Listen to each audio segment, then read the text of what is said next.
दोस्तों, आपका इस यूट्यूब चैनल पे बहुत बहुत स्वागत है। So let's start with our topic that is evaporation, which is the last topic of your chapter according to your NCERT. So let's begin. So friends, हमने अभी पिछली वीडियोस में पढ़ा that to change the state of matter we require the conditions such as temperature and pressure. But एक बात सोचने वाली है, क्या हमेशा ही टेम्परेचर और प्रेशर हमें देने पड़ते हैं to change the state of matter? ऐसी नेचर में बहुत सारी एग्जाम्पल्स हैं, बहुत सारी ऐसी चीज़ें हैं जो बिना कंडीशंस हम उनको कंडीशंस नहीं प्रोवाइड करते, बट बिना कंडीशन प्रोवाइड करे वो जो है एक स्टेट से दूसरी स्टेट में जा सकते हैं। और क्या आप ऐसी एग्जाम्पल्स के बारे में सोच सकते हैं? There are many such examples. आप जब गीले कपड़े जो हैं सूखने के लिए बाहर डालते हो तो आप देखते हो थोड़ी देर बाद, जब धूप के नीचे डालते हो तो थोड़ी देर बाद वो सूख जाते हैं। ठीक है, इसका मतलब क्या है, जो पानी कपड़ों में था दैट गेट इवेपोरेटेड। ठीक है, वो इवेपोरेशन इसी वीडियो में हम पढ़ेंगे कि इवेपोरेशन होता क्या है।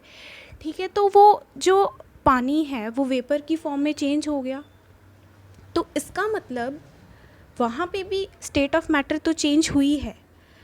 हमने ना ही कोई स्पेशली एनर्जी सोर्स वहाँ पे प्रोवाइड किया, ना ही हमने कोई बर्नर रखा नीचे, ना कुछ ऐसा नहीं किया, बट नेचुरल प्रोसेस के थ्रू जो है पानी स्टीम में चेंज हुआ है, पानी एटमॉस्फेयर में चला गया है वेपर्स की फॉर्म में।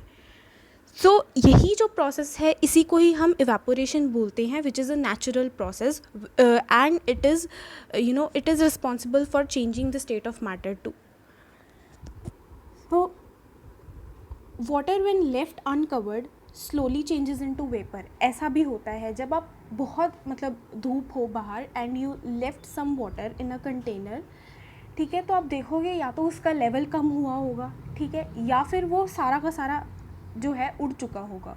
वो भी कैसे हुआ? That is also because of a natural process. हमने अपनी तरफ से कोई प्रेशर लो या फिर कुछ टेम्परेचर प्रोवाइड नहीं किया जिसकी वजह से वो एक स्टेट से दूसरी स्टेट में जा रहा है। ठीक है, so what actually happens to the water in those above examples? We are talking about these two examples, that water when left uncovered slowly changes into vapor and wet clothes dry up.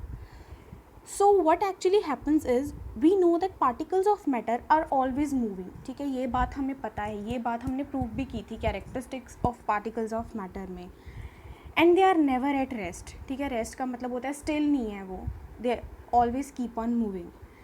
So at a given temperature in any gas, liquid और solid, चाहे हम कोई भी temperature दें, ठीक है, एक particular temperature पे there are particles with different amount of kinetic energy. ये बात तो है, ठीक है। अगर तुम सॉलिड स्टेट के पार्टिकल्स की बात करते हो तो उनमें मिनिमम काइनेटिक एनर्जी होती है, ठीक है। अगर तुम लिक्विड के पार्टिकल्स की बात करते हो तो उनमें काइनेटिक एनर्जी ज़्यादा होती है as compared to the particles of solid, ठीक है। अगर तुम गैस के पार्टिकल्स की बात करते हो तो उसमें काइनेटिक एनर्जी जो है वो मैक्सिमम होती है, जिसकी वजह से उनकी मोबिलिटी इतनी ज़्यादा होती है, उनके पार्टिकल्स के बीच में स्पेसेस भी इतनी होती हैं एंड वो फ्रीली मूव कर पाते हैं।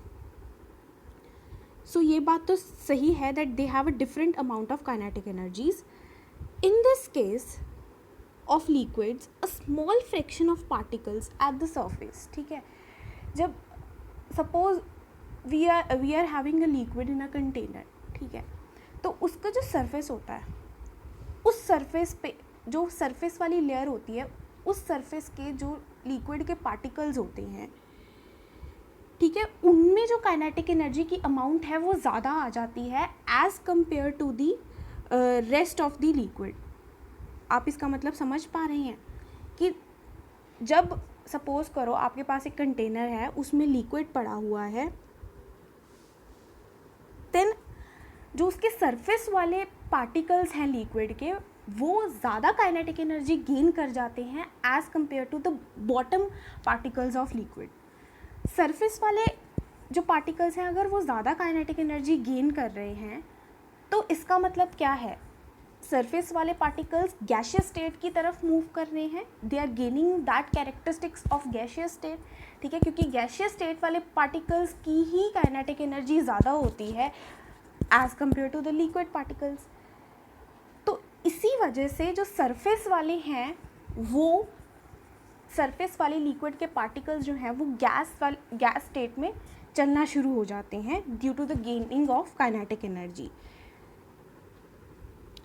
Having a higher kinetic energy, that's why they are able to break away from the forces of attraction of other particles and get converted into vapor. Of course energy मिल गई, इतनी energy मिल गई that they are able to break the forces of attraction. जो नीचे वाली उनकी layer है उससे वो उनकी जो फोर्सेस ऑफ अट्रैक्शन जुड़ी हुई थी, they are able to break that forces due to gain in kinetic energy, कोई पर्टिकुलर टेम्परेचर की वजह से, ठीक है, एटमॉस्फेयर में, जिसकी वजह से that energy is driving those surface particles into the gaseous state. This phenomena of change of a liquid into vapours at any temperature, ठीक है, टेम्परेचर कोई भी हो, किसी भी टेम्परेचर पे अगर लिक्विड वेपर में चेंज हो जाता है below its boiling point, of course हमने 100 डिग्री सेल्सियस, हम तो टेम्परेचर प्रोवाइड कर ही नहीं रहे, it is a natural process. और आपको ये पता है मैक्सिमम समर्स में टेम्परेचर कितना जाता है, 40 डिग्रीज़ के करीब, ठीक है, that is not up to 100 degree Celsius. तो ये बात तो मतलब परफेक्ट है कि जो टेम्परेचर है वो बॉइलिंग पॉइंट के टेम्परेचर से तो नीचे ही रहता है, और उसी टेम्परेचर पे जो है वो लिक्विड स्टेट वेपर स्टेट में चेंज होती है नेचुरल प्रोसेसेस में जो चीज़ होती है. So this phenomena of change of liquid into vapours at any temperature below its boiling point is known as evaporation. इसीलिए हम बोलते हैं कि लिक्विड जो है वो इवेपोरेट हो गया. इवेपोरेट, सो ये है नेचुरल फिनोमिना. यहाँ पे ये चीज़ प्रूव हो जाती है that there is not always there is need to provide temperature or provide pressure to change the state of matter. It is a natural phenomena also sometimes, right?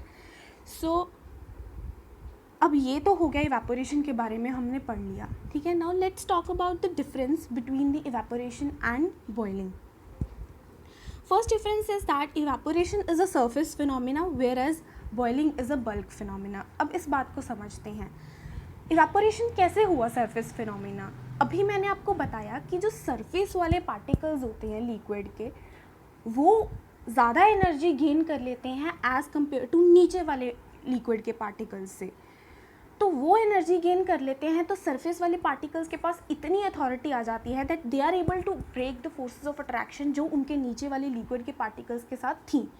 Surface वाले particles को ही ज़्यादा kinetic energy मिली है, उन्होंने forces of attraction break कर दी नीचे वाले particles के साथ, एंड हेंस जो सरफेस वाले लिक्विड के पार्टिकल्स हैं they are able to get converted into a vapour state. So that's why we say that evaporation is a surface phenomena, क्योंकि सरफेस जो भी प्रोसेस हो रही है वो लिक्विड के सरफेस से हो रही है. बट बॉइलिंग में ऐसा नहीं होता. Boiling is a bulk phenomena. Bulk phenomena क्यों बोला गया इसको, क्योंकि जब हम जो है टेम्परेचर कंटिन्यूसली किसी एनर्जी सोर्स से प्रोवाइड करते हैं and once it reaches 100 degree Celsius, तो ये नहीं होता कि सिर्फ सरफेस वाले पार्टिकल्स को ज़्यादा काइनेटिक एनर्जी मिलती है. हम जो हीट एनर्जी प्रोवाइड कर रहे हैं वो पूरे बल्क को प्रोवाइड कर रहे हैं, पूरे लिक्विड को प्रोवाइड कर रहे हैं. तो हर पार्टिकल को, लिक्विड के हर पार्टिकल को, चाहे वो बॉटम वाला हो, चाहे वो मिडल पार्टिकल हो, चाहे वो सरफेस वाला पार्टिकल हो, हर पार्टिकल को ज़्यादा काइनेटिक एनर्जी मिलती है, जिसकी वजह से they are able to change their state from liquid to vapour, जिसकी वजह से हम बोलते हैं कि इनका बॉइलिंग पॉइंट आ गया है, ये बॉयल होना शुरू हो गया है. So this is the point which proves that evaporation is a surface phenomena and boiling is a bulk phenomena. Another point says that it occurs at a temperature below the boiling point, or in other words I can say that it could occur at any temperature. evaporation कोई भी temperature पे हो सकती है. अगर evaporation, अब इसको इस तरीके को कहने का हम इस चीज़ को इस तरीके से भी कह सकते हैं, अगर इवेपोरेशन 100 डिग्री सेल्सियस पे हो रही है तो इवेपोरेशन नहीं कहलाई जाएगी, that is a boiling, right. So that's a different thing. Of course ये बात तो पता है that it occurs at a temperature below the boiling point, ठीक है.